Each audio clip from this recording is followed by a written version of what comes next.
నీ రాజ్యమును నిత్యము స్థిరమగును, నీ సింహాసనము నిత్యము స్థిరపరచబడును అనే మాటలు మనం చూస్తున్నాం.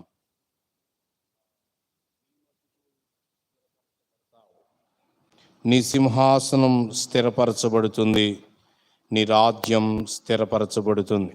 సమూయేలు గ్రంథం 24 అధ్యాయాలు ఉన్నాయి.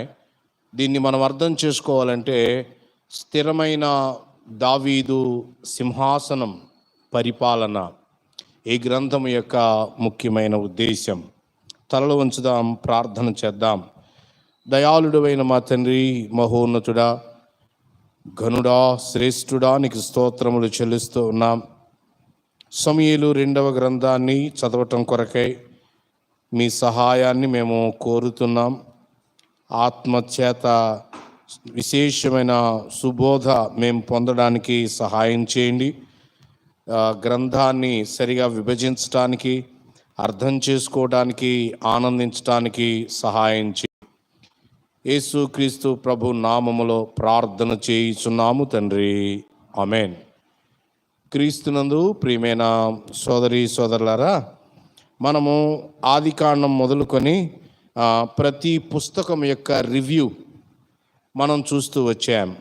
ఆదికాండంలో ఆయన సృష్టి, మానవ పతనం, దేవుడు సృష్టికర్త, అలాగే దేవుడు విమోచకుడు.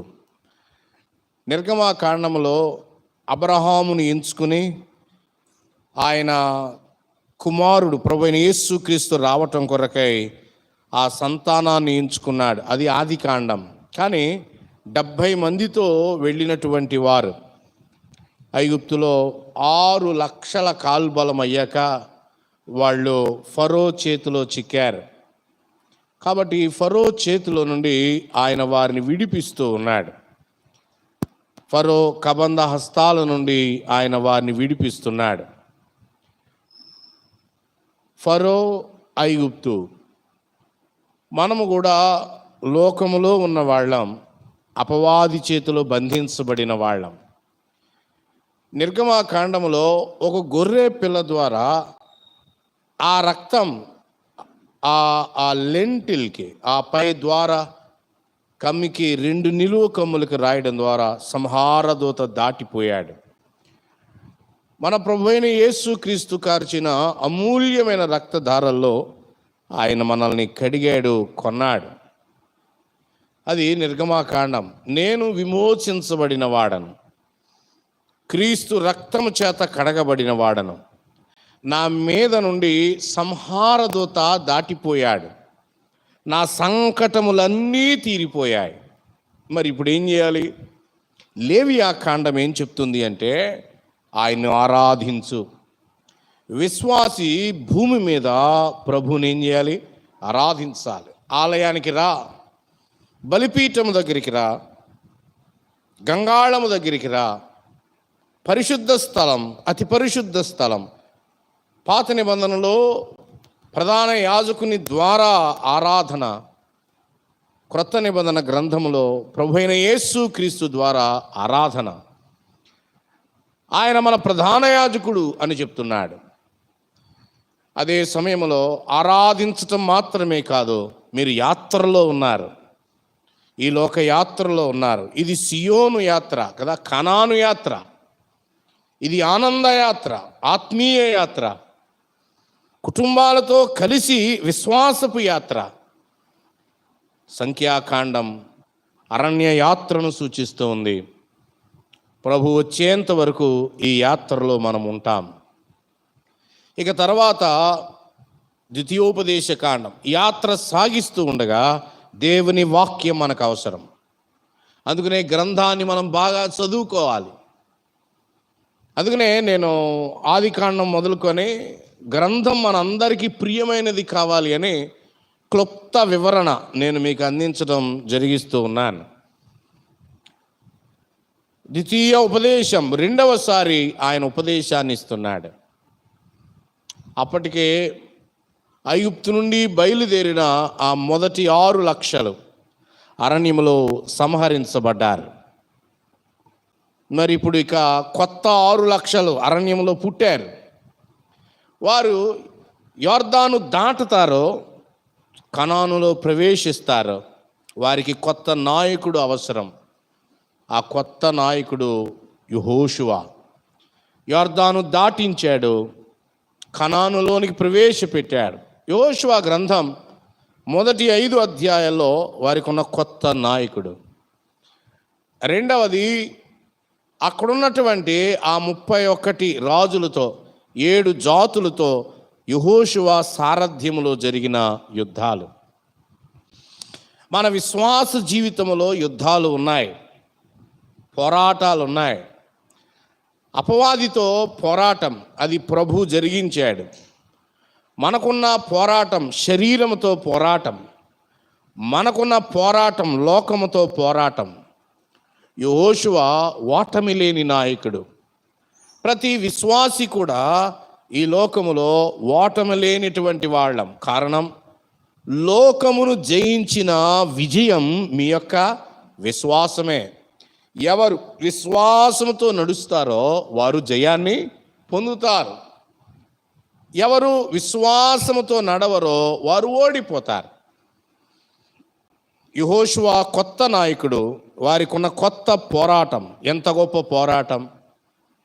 సూర్యుడా నీవు నిలవబడు, అయ్యాలోను లోయ. చంద్రుడా నీవు నిలవబడు.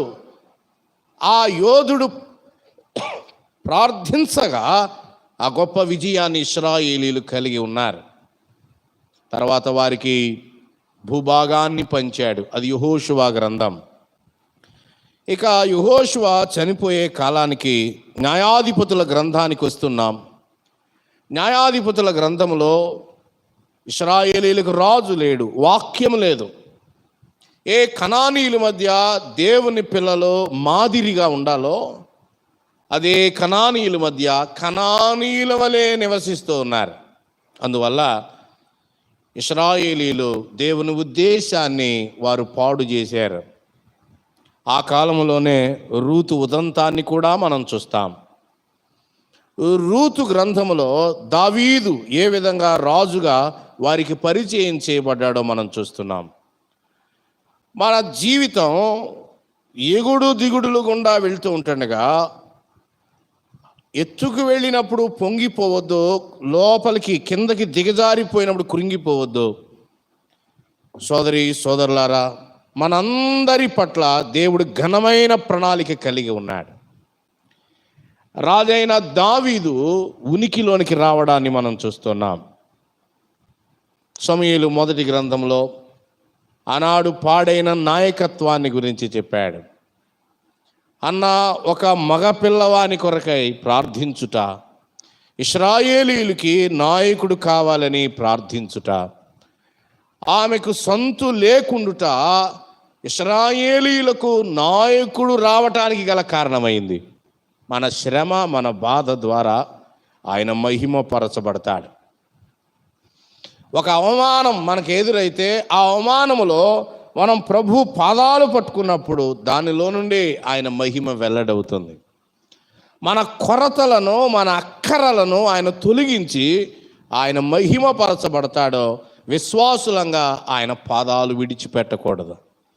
ఇక సమూయేలు మొదటి గ్రంథంలో దావీదు యొక్క పరిచయాన్ని మనం చూస్తున్నాం. సమూయేలు రెండవ గ్రంథం ఈరోజు మనం చూసాం. 7వ అధ్యాయం 16వ వచనములో దావీదు యొక్క సింహాసనం. ఈ గ్రంథం అంతా దావీదు యొక్క సింహాసనం గురించి రాయబడింది అని మనం మర్చిపోకూడదు. 3 లేదా 4 భాగాలుగా ఈ గ్రంథం యొక్క విభజన మనం చేస్తాం. ఈజీగా గుర్తుపెట్టుకోవడానికి నేను మీకు దానిని అందిస్తాను. మొదటిగా దావీదు యొక్క సింహాసనం మనం చదివిన 16వ వచనములోనే ఉంది. నీ సంతానమును నీ రాజ్యము నిత్యము స్థిరమగును, నీ సింహాసనము నిత్యము స్థిరపరచబడను. నీ రాజ్యము, దాని మీద నీ సంతానం ఉంటుంది, నీ సింహాసనము నీ సింహాసనం నిత్యము స్థిరపరచబడుతుంది. ఈ సమూయేలు 2వ గ్రంథాన్ని మనం చూస్తే మొదటి 5 అధ్యాయాల్లో సింహాసనానికి వస్తున్నటువంటి దావీదు, a man coming to the throne. మీరు ఊహించండి, అబ్రాహాము మొదలుకొని ఆదాము మొదలుకొని ఆదాముని దేవుడు నాయకుడిగా పెడితే ఆదాము ఓడిపోయాడు, సరి అయిన నాయకుడు లేడు. అబ్రాహామును హేతుకుమారులు మహారాజు అన్నారు, కానీ ఆయన ఎవరిని ఏలలేదు. కానీ ఇదిగో దేవుని హృదయంలో ఉన్న ఒక మనుష్యుడు వస్తూ ఉన్నాడు సింహాసనము మీదకి. నిజానికి సమూయేలు 2వ గ్రంథం ఒక గొప్ప యుద్ధంతో అది ప్రారంభమవుతుంది. ఆ యుద్ధంలో వారు ఓడిపోయారు. సౌలు ఓడిపోయాడు, సౌలు చనిపోయాడు, యోనాతాను చనిపోయాడు, చాలా యోధులు చనిపోయారు. ఇప్పుడు దావీదు సింహాసనానికి వస్తూ ఉన్నాడు. నిజానికి సమూయేలు మొదటి గ్రంథం సమూయేలు రాశాడు. మొదటి గ్రంథంలోనే సమూయేలు చనిపోయాడు కాబట్టి సమూయేలు 2వ గ్రంథాన్ని సమూయేలు రాసే అవకాశం లేదు. అందువల్ల మనము దినవృత్తాంతముల మొదటి గ్రంథంలో చూస్తాం. ఆ గ్రంథంలో మరి నాతాను లేదా గాదు వాళ్ళిద్దరూ దీర్ఘదర్శులు, ప్రవక్తలు. వాళ్ళు ఈ గ్రంథాన్ని రాసినట్లుగా దేవుని సేవకుల యొక్క అంచనా. దాదాపు సమూయేలు మొదటి అధ్యాయం నుండి 24వ అధ్యాయం వరకు దాదాపుగా 40 సంవత్సరాల చరిత్ర రాయబడి ఉంది. సింహాసనానికి వస్తున్న దావీదును మనం చూస్తున్నాం. దావీదు అభిషేకించబడ్డాడు. దావీదు 3 సార్లు అభిషేకించబడ్డాడు. మొదటిగా సమూయేలు మొదటి గ్రంథం 16:3లో బేత్లెహేములో అభిషేకించబడ్డాడు. మీకు గుర్తుందా? సమూయేలు కొమ్ములో తైలము నింపుకొని దావీదు ఇంటికి వెళ్ళాడు. వెళ్ళవయ్యా, అక్కడ ఒక వ్యక్తిని చూపిస్తాను అనగానే సమూయేలు పెద్దోడిని ఒకవేళ దేవుడు ఎంచుకుంటాడేమో అంటే, ప్రభు నేను అతన్ని తోసివేశాను. సమూయేలు, మానవుల యొక్క పై రూపాన్ని, ఎత్తుని నీవు లక్ష్య పెట్టొద్దు, నేను హృదయాన్ని లక్ష్య పెడుతున్నాను అని చెప్పాడు. కాబట్టి కడసరి వాడు వచ్చేంత వరకు ఇక్కడ ఆగుదాం. సమూయేలు యెషయితో చెప్పినప్పుడు దావీదు రాగానే అది మొదటి అభిషేకం. రెండవది సమూయేలు 2వ గ్రంథం 2వ అధ్యాయం 4వ వచనంలో మనం చూస్తాం. 2వసారి సమూయేలు దావీదు అభిషేకించబడ్డాడు. అది ఎక్కడ? హెబ్రోనులో. మొదటి అభిషేకం ఎక్కడ? బేత్లెహేములో, చిన్నవాడిగా ఉన్నప్పుడు. చూడండి, ఒక వ్యక్తి ఎన్ని అనుభవాలు గుండా వెళ్ళినా అంతిమంగా దేవుడు తాను అనుకున్న ప్రణాళికను ఆ వ్యక్తి పట్ల ఆయన నెరవేరుస్తున్నాడు. సింహాసనం మీదకి వచ్చే దావీదు అది రెడ్ కార్పెట్ లాగా లేదు. అతడు ఎన్నో కష్టాలు ఎదుర్కోవాల్సి వచ్చింది, ఎంతో బాధను ఎదుర్కోవాల్సి వచ్చింది. కానీ దేవుని యొక్క ప్రణాళిక నెరవేరడం, దేవుని సార్వభౌమాధికారం. బేత్లెహేములో అభిషేకించబడ్డాడు. యోధా వారి మీద, ఎందుకంటే దేశము 2 ముక్కలైపోయింది. యోధా ఇంటి వారు అందరూ దావీదును అభిషేకిస్తున్నారు. అదే సమయంలో మిగతా 11 గోత్రాల వాళ్ళు సుమారుగా వాళ్ళు సౌలు ఇంటి తరఫున ఉన్నారు. కాబట్టి దావీదు యోధా వారి మీద అభిషేకించబడితే, మరి సౌలు ఇంటివాడు ఇష్బోషెతు ఇశ్రాయేలీల మీద రాజుగా ఉన్నాడు. ఇక కొద్ది కాలానికి ఇష్బోషెతు చనిపోయాడు. అతడు చనిపోయినప్పుడు హెబ్రోనులోనే దావీదు ఇశ్రాయేలు అంతటి మీద ఆయన రాజు అయ్యాడు. అర్థమైందా? 3 సార్లు ఆయన అభిషేకించబడ్డాడు.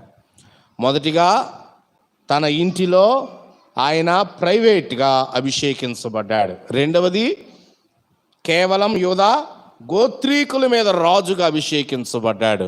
మూడవది ఇష్బోషెతు చనిపోయిన తర్వాత ఇశ్రాయేలీలందరి మీద అతడు రాజుగా అభిషేకించబడ్డాడు. ఈ 3 అభిషేకాలు మనం గుర్తుపెట్టుకోవాలి.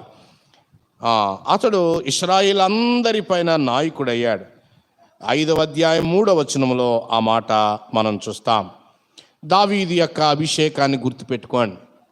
మన ప్రభు అయిన యేసు క్రీస్తు ఆయన గురించి పరలోకం నుంచి 3 సార్లు ఆయన బాప్తిస్మం పొందుతున్న సమయంలో పరిశుద్ధాత్ముడు ఆయన తల మీద లేదా పావురము వలె ఆయన వాలాడు లేదా ఆయన అభిషేకించబడ్డాడు అనే మాటను మనం చూస్తున్నాం. రెండవది యోహాను సువార్తలో చూస్తాం, స్పష్టంగా ఉండదు.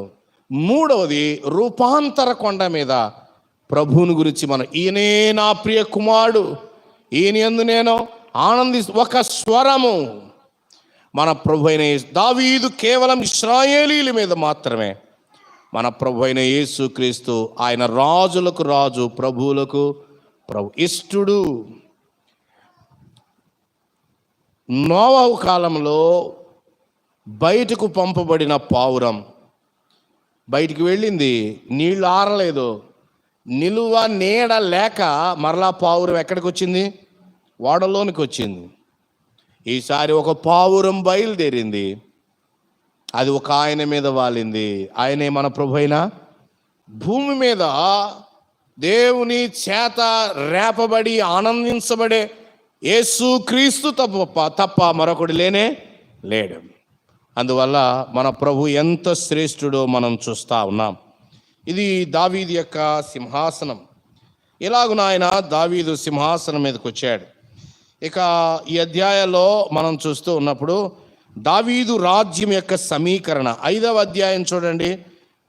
సమూయేలు 2వ గ్రంథం 5వ అధ్యాయం 1-2 వచనాలు మనం చూస్తుంటే, ఇశ్రాయేలు వారి సకల గోత్రముల వారు హెబ్రోనులో దావీదు నొద్దకు వచ్చి, చిత్తగించుము, మేము నీ ఎముకనంటిన వారము, రక్త సంబంధులు, మేము కూడా అబ్రాహాము సంతానమేనయ్యా, మేము 12 గోత్రాల్లో ఒకళ్ళం, మేము పూర్వకాలమున సౌలు మా మీద రాజయ్య ఉండగా నీవు ఇశ్రాయేలు నడిపించువాడవై ఉంటివి. అయితే ఇప్పుడు నీవు ఇశ్రాయేలీలను బట్టి నా జనులను పాలించు వారి అధిపతివై ఉండు అని యెహోవా నిన్ను గురించి సెలవిచ్చి ఉన్నాడని చెప్పిరి. 3వ వచనములో ఇశ్రాయేలీల మీద రాజుకుటకై దావీదు పట్టాభిషేకం చేయబడినవాడు. రాజ్యమంతా ముక్కలుగా విడిపోయింది. దావీదు రాజ్యమంతటిని ఆయన సమీకరిస్తున్నాడు. బలమైన నాయకుడు విడిపోయిన వారిని సమకూరుస్తూ ఉన్నాడు. ఆ ప్రజలు ఆ రాజు మీద లక్ష్యం ఉంచారు, ధ్యాస ఉంచారు. ఇతడు మాకు సరిపోతాడు, మాకు సమాధానం ఇవ్వగలడు, మా యుద్ధాలు ఆయన చేయగలడు. అలాగున దావీదు యొక్క సింహాసనం స్థిరపరచబడుతూ వచ్చింది. తర్వాత మరొక సంఘటన 6వ అధ్యాయంలోనికి రండి. ఈ పుస్తకం మనం అర్థం చేసుకోవడానికి మరొక సంఘటన 6వ అధ్యాయంలో దేవుని మందసము అనే మాట మనం చూస్తాం. మందసము యెరూషలేమునకు వచ్చుట. కారణం ఏంటంటే దావీదు సింహాసనం స్థిరపరచబడింది, మందసం యెరూషలేమునకు రావడం అర్థం ఏంటంటే ఇశ్రాయేలు దేశానికి హెబ్రోను కాదు, యెరూషలేము కేంద్రంగా ఉండాలి. అందువల్ల మందసం యెరూషలేమునకు రావడాన్ని మనం 6వ అధ్యాయంలో గమనిస్తాం. మందసము అనగా దేవుని సన్నిధి. దావీదు సింహాసనం స్థిరపరచబడాలి అని అంటే మందసం ఉండాలి. దేవుని సన్నిధితోనే అతడు పరిపాలన చేయగలడు. అందువల్ల మందసం తేవటానికి ఆనందం ఉంది. మందసం తేవటములో సవాళ్లు ఎదురయ్యాయి.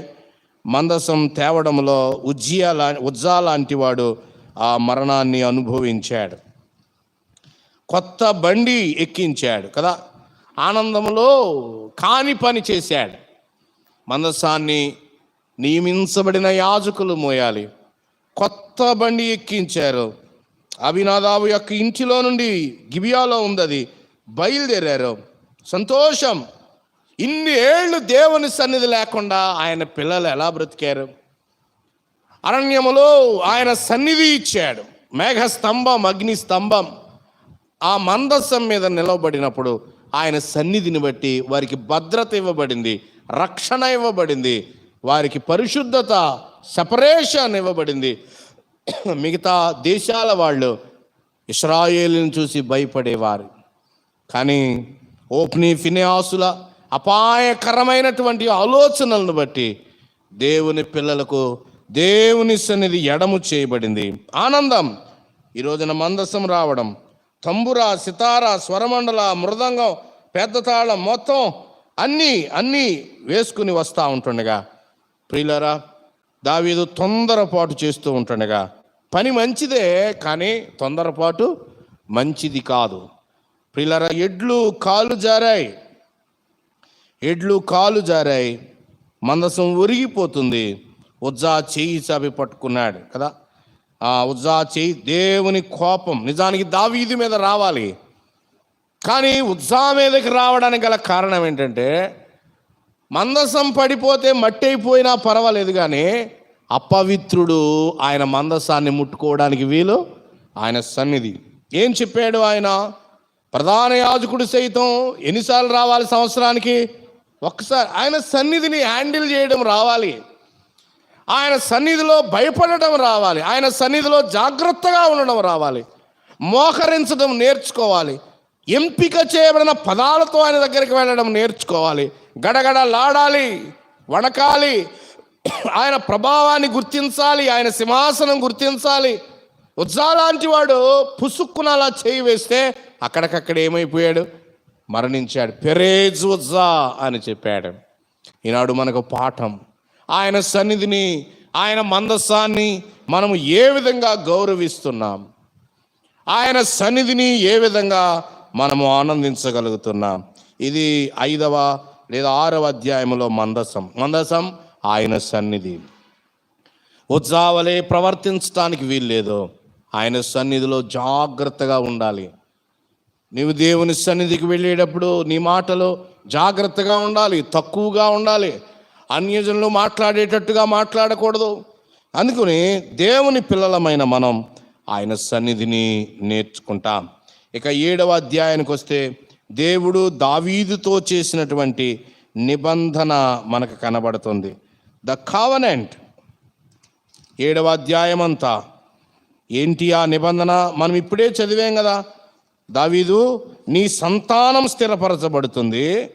7:16 నీ మట్టుకు నీ సంతానమును నీ రాజ్యమును నిత్యము ఏమవుతుంది? సంతానము స్థిరం, రాజ్యం స్థిరం. మరి ఎలా స్థిరమవుతుంది? మత్తయి సువార్త 1వ అధ్యాయం 1వ వచనం ఆ నెరవేర్పు. బైబిల్ అంతా ఎలా నెరవేర్చబడుతుందో మీరు గమనించండి. దావీదు సంతానములో నుండి ఒక ఆయన వస్తున్నాడు. 1:1 చూడండి. అబ్రహాము కుమారుడగు దావీదు కుమారుడు, దావీదు సంతానం ఎవరు? ప్రభువైన యేసుక్రీస్తు లేకపోతే దావీదు యొక్క సంతానం స్థిరమయ్యే అవకాశాలు లేవు. ప్రియులారా వినండి, దేవుని రాజ్యము దాని యొక్క ప్రణాళిక.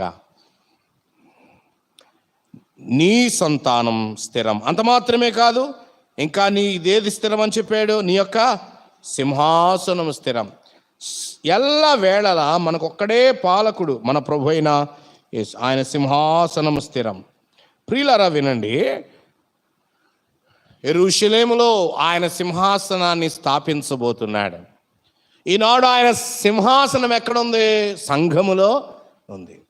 మనం కీర్తనలు పాడుతున్నాం ఆ సింహాసనము చుట్టూ, ఆయనను హెచ్చిస్తున్నాం ఆ సింహాసనము చుట్టూ. పరలోకములో ఆయన సింహాసనం, అలాగే తన సన్నిధి. అదేవిధంగా ఒకానొక రోజున ఇశ్రాయేలు దేశములో ఆయన తన సింహాసనాన్ని స్థాపించబోతున్నాడు. ఎవరి కుమారుడిగా? దావీదు కుమార్. దావీదు అంత ప్రాముఖ్యమైనటువంటి వాడు. దేవుడు ఆయన ఎందుకు ఎంచుకున్నాడో మనం చూస్తున్నాం. అబ్రాహాముని ఎందుకు ఎంచుకున్నాడో మనం చూస్తూ ఉన్నాం.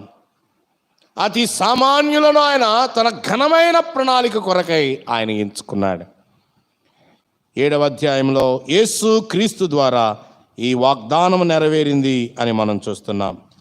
ఇలాగున మనం చూస్తూ ఉంటుండగా సమూయేలు 2వ గ్రంథంలో ఇక 11వ అధ్యాయానికి మనం వస్తే 11వ అధ్యాయంలో దావీదు యొక్క పాపం కనబడుతుంది. దేవుడు దావీదు గొప్ప సంగతులు రాయించాడు, అలాగే దావీదు యొక్క భయంకరమైన సంగతులను కూడా ఆయన రాయించాడు. కారణం ఏంటంటే, ఎంత గొప్ప దేవుని సేవకులైనా జాగ్రత్తగా లేకపోతే ఈ పాపపు శరీరం మనల్ని ఏం చేస్తుంది? పడగొట్టేస్తుంది. దావీదును ఆయన చూపిస్తూ ఉన్నాడు. దావీదును మనకి ప్రమాద హెచ్చరికగా రాయిస్తూ ఉన్నాడు. 11వ అధ్యాయంలో దావీదు యొక్క పాపము రాయబడింది. దాని గురించి నిజానికి ఎక్కువగా మనం ధ్యానం చేయంగానే 1-2 సంగతులు. 12వ అధ్యాయం చూడండి, 12వ అధ్యాయం 13వ వచనం. దావీదు పాపాన్ని ఏం చేశాడు? 12:13 మనం చదువుతాం. 12, నేను పాపము చేసి తిని. పాపం చేశాడు దావీదు. సుమారుగా కొంతకాలం దాన్ని కప్పిపుచ్చాడు, కనబడకుండా. దావీదు వేషధారి అయ్యాడు. పాపాన్ని మనం సరిగా ఒప్పుకోకపోతే మనల్ని ఆవరించే పాపం ఏంటంటే వేషధారి. అంటే మనం పైకి ఒకలా ఉంటాం, లోపల ఒకలా ఉంటాం. దేవుడు అసహ్యించుకుంటాడు. యేసు ప్రభు శరీరధారిగా ఉన్నప్పుడు పాపాత్మురాలైన స్త్రీ వచ్చినప్పుడు ఆయన క్షమించాడు కదా. 7 దయ్యాలు పట్టిన మగ్దలేనే మరియను ఆయన క్షమించాడు. సుంకరి జక్కయ్యను ఆయన క్షమించాడు. వాళ్ళందరూ ఏమన్నారంటే, యేసుక్రీస్తు ప్రభుని ఇతడు పాపుల స్నేహితుడు, సుంకరులతో పాపులతో వెళ్ళిపోతున్నాడు. అదే సమయంలో పరిసయ్యుల గురించి ఆయన చెప్పాడు. వారు ఎలాంటి వారు? వాళ్ళు వేషధారులు. సుంకరులు సద్దూకయ్యులను గురించి చెప్పాడు. వారు శాస్త్రులను గురించి చెప్పాడు. వారు ఎలాంటి వారు? వేషధారులు. దేవుడు వేషధారితనాన్ని ఆయన ఊరుకోడు. నాన్నగారు అనేవారు, వేశ్యనైనా ఆమె క్షమాపణ అడిగితే ఆయన ఏం చేస్తాడు? క్షమిస్తాడు. కానీ వేషధారితనాన్ని ఏం చేయడైనా క్షమించడు. సోదరి జాగ్రత్త, దేవుని ఎదుట. సోదరుడా జాగ్రత్త, దేవుని ఎదుట మనం ఎలా ఉండాలి? యథార్థంగా. ఆయన ప్రేమిస్తాడు, యథార్థవంతులను ఆయన దీవిస్తాడు. మనం పడిపోయినప్పుడు ఆయన మరలా ఏం చేస్తాడు? మనల్ని పైకెత్తుతాడు. అందుకని దావీదు కొంతకాలం పాటుగా ఆయన పాపాన్ని కప్పిపెట్టాడు.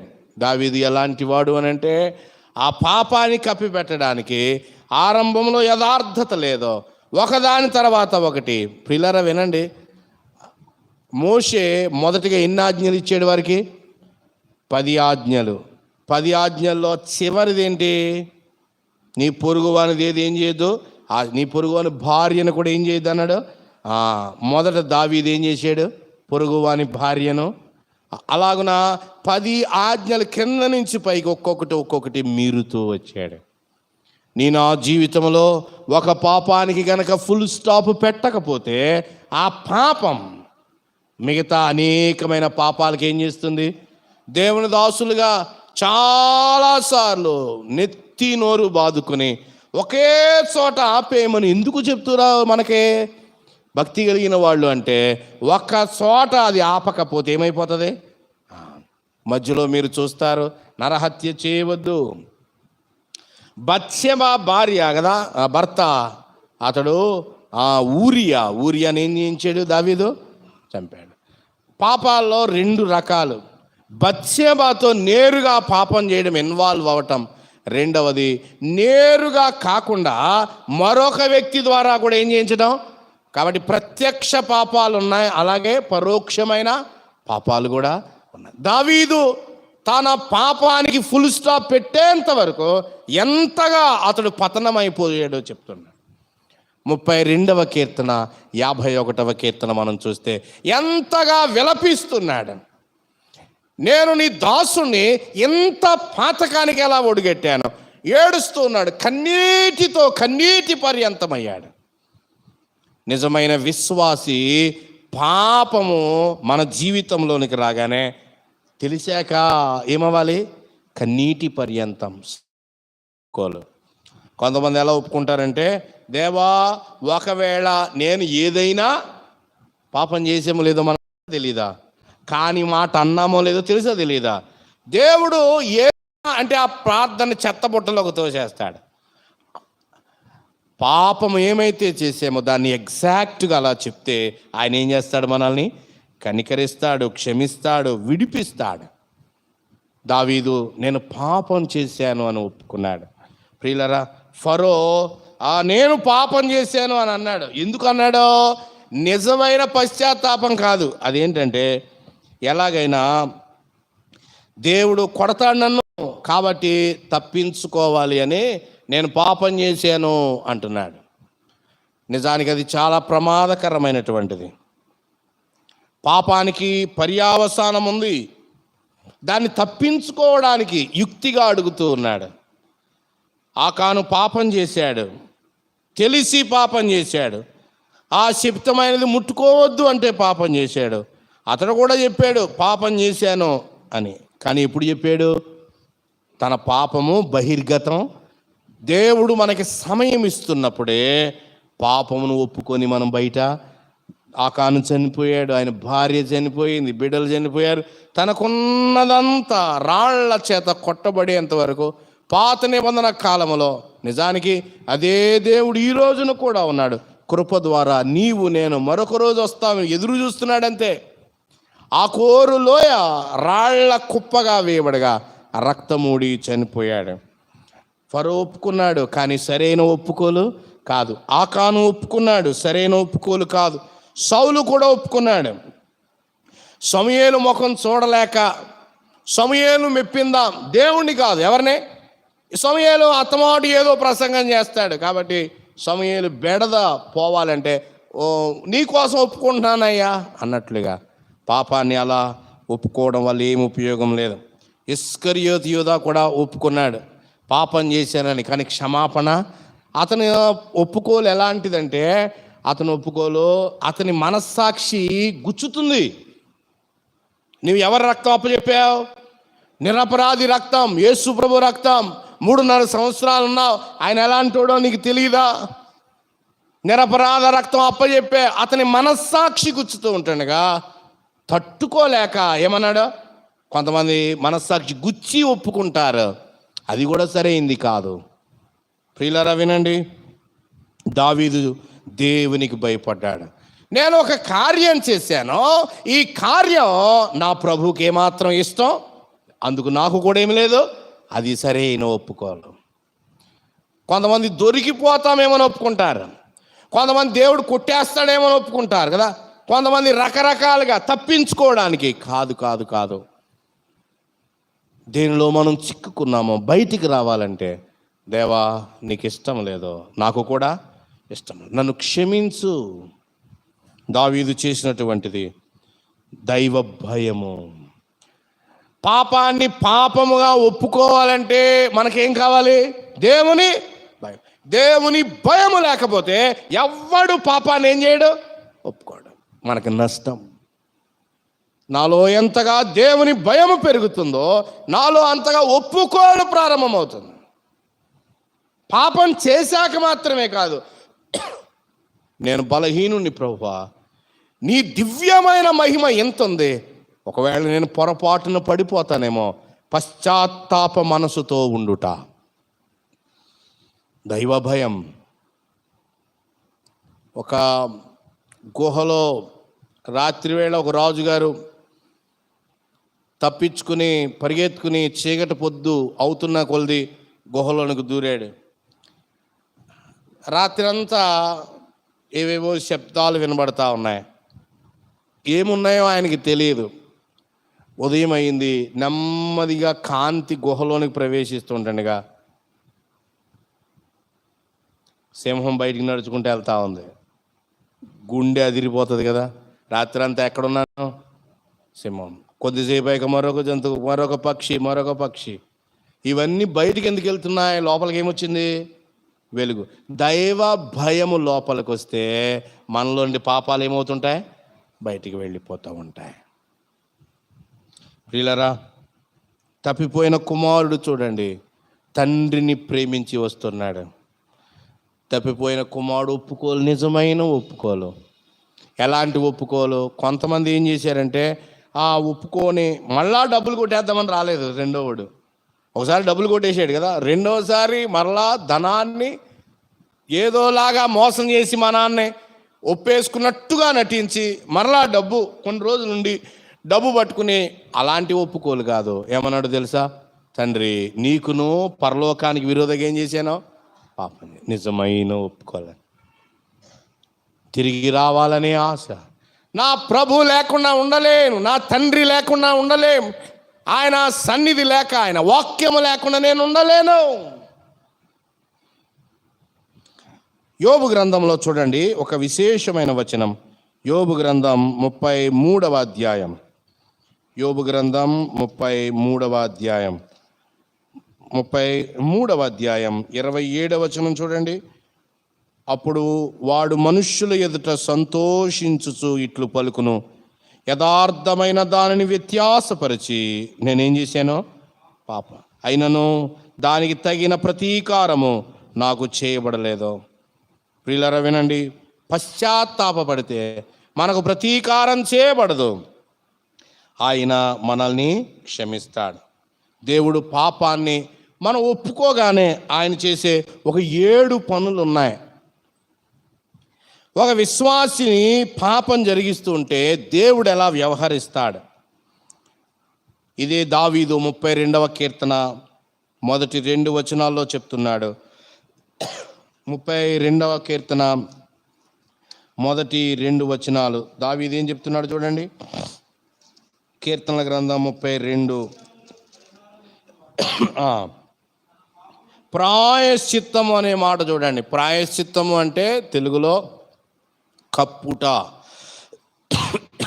పాపము కనబడకుండా ఆయన ఏం చేస్తున్నాడు? మనం ఒప్పుకుంటే మన పాపాన్ని ఆయన కప్పుతాడు. దేంతో కప్పుతాడో? తన యొక్క రక్తముతో. హెబ్రీ 9:22 చూడండి. హెబ్రీ పత్రిక 9:22. హెబ్రీ పత్రిక 9:20 మరియు ఆ రక్తము చేత ఏం చేయబడతాయి? 21లో ఆ రక్తమును ప్రోక్షించెను అని చెప్తున్నాడు. ప్రాయశ్చిత్తం అంటే ప్రోక్షణ, కప్పుట. మన పాపాన్ని మనం ఒప్పుకోకపోతే ఆ పాపం ఓపెన్గా కనబడుతుంది. ఎక్కడ పాపం కనబడుతుందో అక్కడ దేవుని ఉగ్రత దిగి వస్తుంది. ఇక మనం ఒప్పుకుంటే ప్రభు తన రక్తంతో ఆ పాపాన్ని ఏం చేస్తాడు? కప్పుతాడు. అది మొదటిది. రెండవది, ఆయన ఏం చేస్తాడు? లేవియాకాండం 16వ అధ్యాయం చూడండి. లేవియాకాండం 16వ అధ్యాయం. లేవియాకాండం 16వ అధ్యాయం 21, 22 వచనాలు కనుక మనం చూస్తే, లేవియాకాండం 16వ అధ్యాయం 21, 22. అప్పుడు అహరోను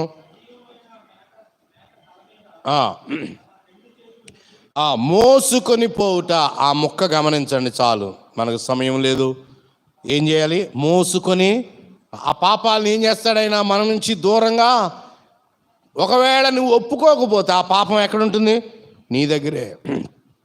పాపము మోసుకొని పోబడుట. మూడవది 103వ కీర్తనలో చెప్పాడు, ఆయన వారి పాపములను దూరపరిచాడు అన్నాడు. పాపము యొక్క శాపము నుండి ఆయన దూరపరుస్తాడు. ఎప్పుడు? ఒప్పుకున్నప్పుడు. 38వ అధ్యాయం యెషయా గ్రంథంలో మనం చూస్తాం, ఆయన వీపు వెనుకకు పాపములు ఏం చేశాడట? పారవేశాడు అని చెప్పాడు. ఎప్పుడు? ఒప్పుకున్నప్పుడు, ఒప్పుకోకపోయినప్పుడా? ఒప్పుకున్నప్పుడు ఆయన చెప్తున్నాడు. ఇదే యెషయా 44లో చెప్తున్నాడు ఆ పాపములను. 44:22 చూడండి. యెషయా 44:20. ఈ వచనాలు చాలా ప్రాముఖ్యమైన, కంఠస్థం చేయాల్సినవి. 44:22లో చెప్తున్నా, మంచు విడిపోవునట్లుగా నేను నీ అతిక్రమములను, మబ్బు తొలుగునట్లుగా నీ పాపమును ఏం చేస్తున్నాను? తుడిచివేస్తున్నాను. ఒప్పుకోగానే ఆయన ఒక మబ్బు ఏర్పడింది. పెద్ద గాలి వచ్చినప్పుడు మబ్బు ఏమైపోయింది? విడిపోయింది. ఇక మళ్ళీ మబ్బు వస్తుందా? కొత్తది ఏదైనా రావాలి తప్ప ఈ మబ్బు ఏదండి? ఇక్కడ మబ్బు ఉండాలి, ఉండదు. అది మబ్బు విడిపోవునట్లుగా నీ అతిక్రమాన్ని, మంచు విడిపోవునట్లుగా నీ అతిక్రమం, మబ్బు తొలుగునట్లుగా నీ పాపాన్ని ఏం చేశాను? తుడిచివేశాను. మనము మీకా గ్రంథం 7:19 చూస్తాం, మన పాపాన్ని సముద్రాగాధములు ఆయన పడవేశాడు అని చెప్తున్నాడు. ఇర్మియా 31:34 మనం చూస్తాం, నేను ఇక వారి పాపాలను జ్ఞాపకము ఇదే హెబ్రీలో చెప్పాడు 8వ అధ్యాయంలో, I will remember their sin no more. పరిశుద్ధుల యొక్క జీవితాలు మీరు చూడండి. దావీదు యొక్క పాపాన్ని ఆయన ఏ విధంగా తుడిచివేశాడు. పాపం ఒప్పుకోకపోతే ఇంకా ఇంకా కూరుకుపోయాడు. ప్రియులారా వినండి, పాపంలో కప్పుకుంటూ ఏమన్నాడంటే, నాతాను వచ్చి కథ చెప్పాడు. ఒక ధనవంతుడు ఉన్నాడయ్యా, ఆ ధనవంతుడికి ఒక గెస్ట్ వచ్చాడు, ఆయనకి భోజనం వండాలి, అతనికి గొర్రెలు గుడ్లు చాలా ఉన్నాయి, వాటిని ఏమీ కోయకుండా ఒక పేదవాడున్నాడు, దాని కౌగిట ఒక గొర్రె పిల్ల ఉంటుంది, బలవంతంగా దాన్ని తెచ్చి వండించాడయ్యా అని చెప్తే దావీదు కోపం వచ్చింది. ఆ మనుషుడు నిశ్చయముగా ఏమైపోవాలి? చనిపోవాలి. కాబట్టి దావీదు ఎవరు చనిపోవాలని కోరుతున్నాడు? ఎవడో గొర్రెలోడు ఉన్నాడు, ఆడెవడో అనుకుంటున్నాడు, కానీ కథ అంతా ఎవరిది? ప్రియులారా వినండి, దావీదు ఎవరో చనిపోవాలని కోరుకుంటున్నాడు, కానీ ఆ రోజున నాతాను ధైర్యంగా చెప్పాడు, ఆ మనుష్యుడవు నీవే. దావీదు ఆయన గొప్ప రాజు అయినప్పటికీ చిన్న పిల్లాళ్ళగా ఏడవటం మొదలెట్టాడు.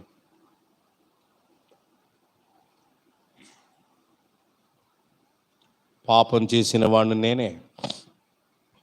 ప్రియులరా, ఎంత గొప్ప దేవుని సేవకుడైనా జాగ్రత్తగా లేకపోతే పడిపోయే అవకాశం ఉంది. అదే సమయంలో ఎంతగా ఒప్పుకుంటాం, ఎంతగా నీచానికి దిగజారిపోయాడో అంతగా విలపిస్తున్నాడు. ప్రియులరా వినండి, దావీదు అన్నాడు, ఒక గొర్రెకి ఎన్ని గొర్రెలు ఇవ్వాలన్నాడు? 4 గొర్రెలు ఇవ్వాలన్నాడు. అబ్షాలోము చచ్చిపోయాడు, అమ్నోను చచ్చిపోయాడు, కొత్తగా పుట్టిన బిడ్డ చచ్చిపోయాడు కదా. దావీదు జీవితంలో 4 బిడ్డలు చనిపోయారు. దావీదే తీర్పర్యాయి, 4 బిడ్డలు చనిపోయారు. ప్రియులారా, ఇక్కడ ఒక మాట నేను చెప్పి దాటి వెళ్ళాలి. అది ఏంటంటే, దేవుడు క్షమించాడు లేదా దావీదుని? క్షమించాడు, కానీ దేవుడు చెప్పాడు, ఇక నీ సంతానానికి ఏమాత్రం నెమ్మది ఉండదు. వినండి, పాపానికి క్షమాపణ దొరుకుతుంది, అదే సమయంలో పాపానికి పర్యవసానాలు ఉంటాయి, అవి తప్పించుకోలేం. దావీదు కుటుంబం జీవితాంతం నెమ్మది లేకుండా ఉంది. సింహాసనం ఉంది, అధికారం ఉంది, కానీ కుటుంబంలో ఏమి లేదు, నెమ్మది లేదు. దావీదు ఒంటిలో నెమ్మది లేదు, దావీదు ఇంటిలో నెమ్మది లేదు. నాన్నగారు చెప్పేవారు, ఎముకలలో బాధ, నిద్రపోలేడు. ఇంటిలో భయంకరమైన పోరాటం. అబ్షాలోం, అమ్నోను, వారి పోరాటం ఎంత భయంకరమైంది. పాపం క్షమించబడుతుంది, కానీ దానికి ఏముంటాయి? పర్యవసానాలు. దావీదు వాటిని అనుభవించాడు. ఇక దావీదు పాపం మనం ముందుకు వెళ్ళిన తర్వాత అబ్షాలోము కొడుకు తిరుగుబాటు, 15 నుండి 18 అధ్యాయాల్లో అబ్షాలోము యొక్క తిరుగుబాటును మనం చూస్తాం. అబ్షాలోము తరుముతుంటే అబ్షాలోము యుక్తిగా ప్రవర్తించాడు. అబ్షాలోము ఏమన్నాడంటే, మా నాన్న కంటే నేనే కాంపిటెంట్ లీడర్ని, సమర్థవంతుడైన నాయకుడిని అని చెప్పాడు. చాలామంది ఇశ్రాయేలీలు అబ్షాలోము వైపు తిరిగిపోయారు. దేశంలో మరలా అంతర్యుద్ధం వస్తుందని దావీదు మరలా కొండలకు పారిపోతున్నాడు. పారిపోయిన దావీదును మనం చూస్తున్నాం. కానీ బెడిసి కొట్టి మళ్ళా వచ్చాడు అబ్షాలోం. ప్రియులారా వినండి, 2 సంవత్సరాలు యెరూషలేములోనే ఉన్నాడు, కానీ దావీదును కలవలేదు. నాన్న తప్పైంది, నన్ను క్షమించు అని అనలేదు. యెరూషలేము వచ్చినప్పుడు దావీదు అబ్షాలోమును చేర్చుకున్నాడు. కానీ వినండి, చేర్చుకున్నాక నాన్న దగ్గరికి వెళ్ళి ఏం చెప్పాలి? నాన్న నన్ను అన్నాడు, చెప్పలేదు. పశ్చాత్తాపం, ఒప్పుకోలు ఎలాగో దావీదుకు తెలుసు, కానీ అబ్షాలోముకి. కాబట్టి ఒప్పుకోకుండా ఉన్న 2 సంవత్సరాలు సరైన ఒప్పుకోలు కాదు. అబ్షాలోము తిరుగుబాటు మనం చూస్తాం. అబ్షాలోము చంపబడ్డాడు. ఎంత ఎత్తరి తన బయట అందం, తన బలగాన్ని చూసుకున్నాడో, ఆ బలగాన్ని చూసుకొని దివ్యమైనటువంటి సౌందర్యవంతుడు అబ్షాలోం. ప్రియులారా వినండి, దైవ నడిపింపు ఎరగని వాడు చనిపోయాడు. జుట్టు తగిలి చనిపోయాడు. కొడుకు కొరకై దావీదు విలపించాడు. దావీదు విలాపాన్ని మనం చూస్తాం. యవనస్తుడే, కానీ తిరుగుబాటుదారుడు. అతడు అపాయానికి చిక్కాడు, చనిపోయాడు. 23వ అధ్యాయానికి మనం వస్తే చివరిలో దావీదు యొక్క చివరి మాటలు మనం చూస్తాం. తన జీవితం అంతా దేవుడు ఎంత నమ్మకంగా తనను కాపాడాడో, రాజుగా దావీదును ఆయన ఎలా తీసుకుని వచ్చాడో, దేవుని నాయకత్వం కింద దావీదు ఎలా ఉన్నాడో కృతజ్ఞత తెలియచేస్తున్నాడు. తర్వాత రాజులు ఎలాగున ప్రభువును అనుసరించాలో మాదిరి సెట్ చేస్తున్నాడు. దేవుడు దావీదుని అనేక మంది రాజులను కొలుస్తున్నాడు. దావీదును బట్టి కొలత వేస్తున్నాడు. దావీదు చివరి మాటలు 23లో మనం చూస్తున్నాం. ఇక ఈ ఆఖరి అధ్యాయం 24వ అధ్యాయం దావీదు చేసిన మరొక భయంకరమైన పాపం. అది ఆ అధ్యాయంతో ముగుస్తుంది. అదేంటంటే జనసంఖ్యను ఆయన లెక్కించుట. జనసంఖ్యను ఆయన లెక్కిస్తూ వచ్చినాడు. గొప్ప అపాయం ఆయనకి చిక్కుకుంది. ఎందుకు సైన్యాన్ని లెక్కెడుతున్నాడు అంటే, సైన్యం దేవుడు అక్కర్లేదు, నాకేముంది ఇప్పుడు, మనం సెటిల్ అయ్యాక, డబ్బులు వచ్చాక, మనకి వనరులన్నీ వచ్చాక బైబిలు అక్కర్లేదు, సన్నిధి అక్కర్లేదు, ప్రార్థన జాగ్రత్త. దావీదు గొప్ప దైవజనుడు 2వ పాపం, గర్వంలో పడ్డాడు. ప్రియులరా, దేవుని కోపం రగులుకుంది. దేవునిపై అతనికి అపనమ్మకం ఏర్పడింది. ఒక తెగులును ఆయన పంపిస్తూ ఉంటుండగా దావీదును ఆయన సరిచేస్తున్నాడు. అప్పుడు కూడా దావీదు విలపించాడు, ప్రభువుని అడిగాడు. యెరూషలేము మీద సంహారదూత చేయి చాపాడు. మొర్రపెట్టగా, పశ్చాత్తాపపడగా దేవుడు క్షమించాడు. ప్రియులరా వినండి, ఆ సమయంలో క్షమాపణ అయిన తర్వాత మరి దేవునికి మందసం ఉందిగా, ఆ మందసం ఎక్కడ పెట్టాలి? మందిరం కట్టాలి. మందిర స్థలాన్ని ఆయన కోరుతున్నాడు. అరోనా కళ్ళం కదా, 18వ వచనంలో యెబూసీడైన అరోనా యొక్క కళ్ళం. 20లో అరోనా రాజును అతని సేవకులు దావీదుకు దగ్గరకు వచ్చారు, సాష్టాంగ నమస్కారం చేశారు. ప్రియులారా, అక్కడ బలి అర్పిస్తూ ఉన్నారు. ఈ తెగులు ఆగిపోయేటట్టుగా యెహోవా నామమున బలి పీఠం కట్టించడానికి కళ్ళం కావాలి అని అడిగితే 22వ వచనంలో అరోనా అంటున్నాడు, నా ఏలినవాడా, నీవు చూచి ఏది నీకు అనుకూలమో దాన్ని తీసుకో, అక్కడ బలి అర్పించు, చిత్తగించు, దహన బలికి ఇడ్లున్నాయి, నూర్చు, కర్ర, సామాన్లు, కట్టెలుగా అక్కరకు ఇవన్నీ తీసుకో. అంటే దావీదు ఎలాంటి వాడు?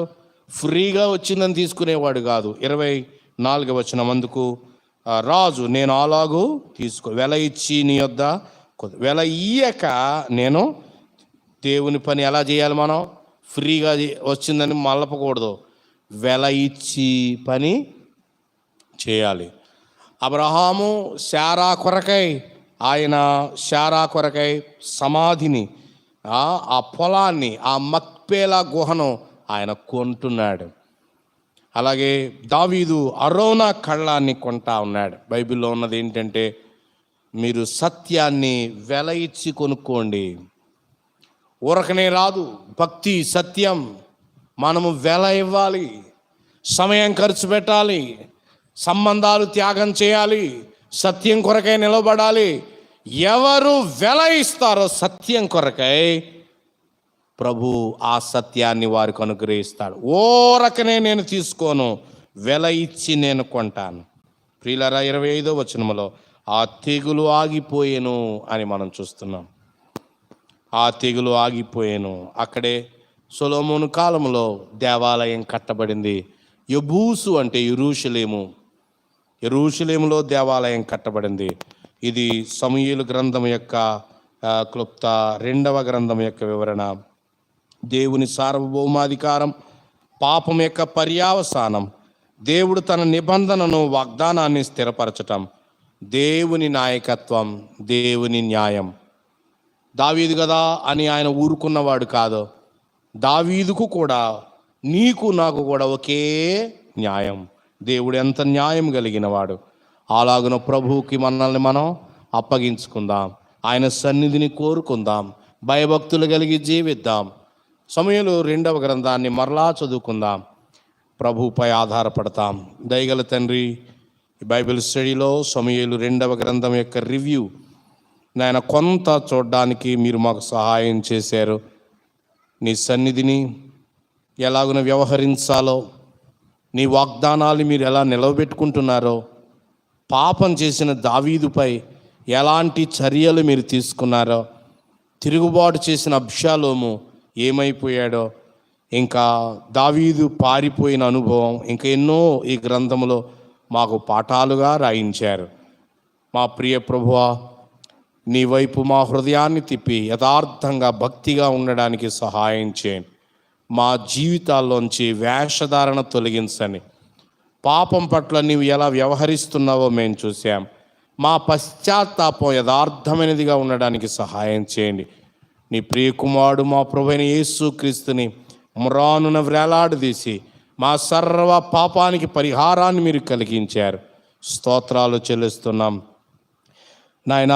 పాపాన్ని ఒప్పుకున్నప్పుడు దాన్ని నీ కుమారుని రక్తంతో కప్పుట, పాపమును మోసుకుని పోవుట, వీపు వెనక పారవేయుట, ఇక అది అడ్డము లేకుండా తుడిచి వేయబడుట, మబ్బు విడిపోయినట్లుగా విడిపోవుట. ప్రభువా, మనుషులను బట్టి కాక నిన్ను బట్టి మేము పాపం విషయంలో వ్యవహరించడానికి సహాయం చేయండి. భయభక్తులు మాకు ఇంకనూ నేర్పించమని రక్షకుడును ప్రభువును అయిన యేసుక్రీస్తు శ్రేష్టమైన నామములో ప్రార్థన చేయుచున్నాము తండ్రి, ఆమేన్. అందరికీ ప్రేమ వందనాలు.